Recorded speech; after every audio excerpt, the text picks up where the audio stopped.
For the animation slides, we have a slide for the study guide and a slide for the test. We are going to do some screenshots from within Khan Academy. And when you are at your home page in Khan Academy, which I'm clicking on now, it has your username up here, and along this bar here is assignments, where you select the assignments that you are working through. And then the problem is, even after you complete one of these, it still gives you the option to start. So what we want to go to is progress. Once in progress, we're going to go to focus. And this is where I want you to do your screenshot for the study guide. There's two circles here, one for videos and one for skills. And so I want you to hover with your mouse over the skills so it shows me Animation 101 and whatever skills you've done.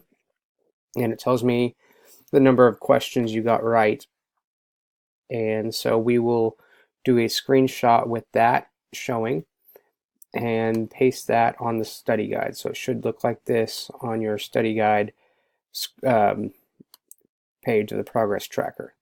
So it shows me right there the number of questions you got right, shows me your username up here. For the test one, we're going to be under activity. So if I go back in here and instead of focus, I'm going to switch to activity. And here's where it's going to show me the time that you were on task. And so we're going to do a screenshot of this page for your progress tracker for the test page. And I can't get that to move down, but that's okay.